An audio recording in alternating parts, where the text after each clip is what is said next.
We've got some bad weather stripping here on the bottom of this door. Let me show you how to replace it.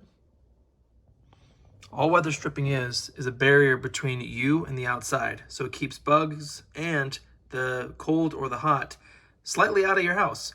So it's a very cheap way to help save you money and keep those pests out of your house. So let's give this thing some attention. And it's very easy. You can remove your door, or if you have enough clearance underneath, you might be able to just either pull it off or pry it off. This one feels a little tight on there, so it might have some screws or some nails. Or maybe even staples. We'll find out.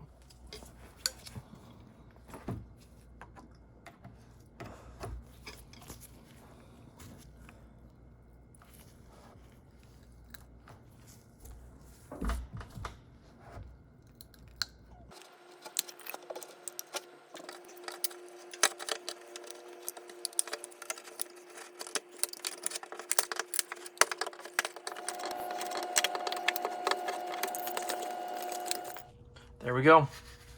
Pretty easy. And as you can see, these fins here are actually what provide the protection between the door and the bottom there. So we just have to replace it whenever any of these fins rip or break. You can get any type of weather stripping you like. Just make sure that it's long enough for your door, and take a measurement of the gap between the bottom here and the bottom of your door, just to make sure that the new weather stripping will be able to seal that gap. Take measurements all along the bottom across the door, because it might not be an even reveal, and you want to make sure that the weather stripping will be able to fit the maximum gap that your door has. So we need something that's at least 31 3/4 inches long, and I'd say about 1/2 inch worth of sealing protection. Now we're looking underneath the door where the weather stripping used to be.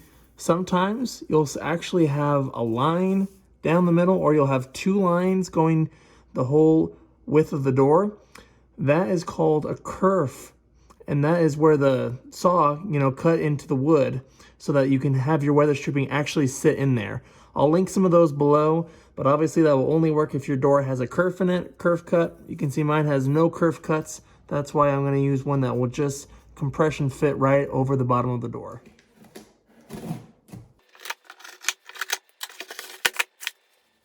Feel free to use your old weather stripping, if it's still intact, as a guide for how long to cut the piece, or just use the width of your door, which I'm going to use in this case. Now, per the instructions of the manufacturer, we'll just use a hacksaw to cut this vinyl.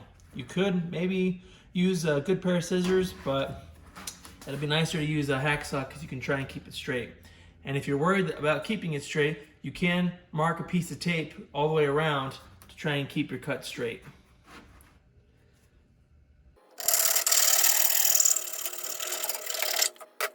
Since we have a little hang here, I'm gonna cut that off with some scissors.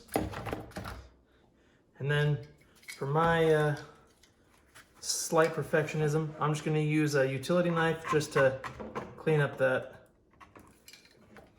burrs here from our hacksaw cut.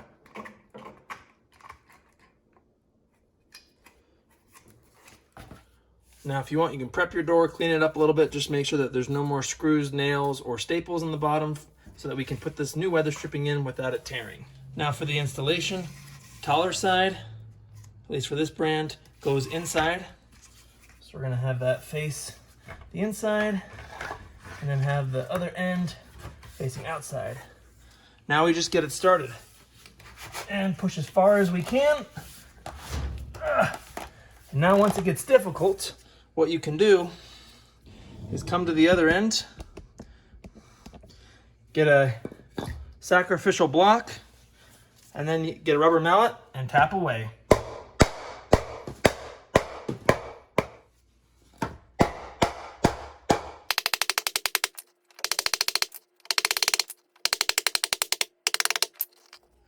Now for the test. Perfect. All the tools and products I use will be listed below. I'll also include some other types of weather stripping in case you want a different style. This one I thought was really nice, very universal, very straightforward. Tips and suggestions are also welcome, and I hope to see you in the next video. Please like this video and subscribe if it was helpful. Thanks.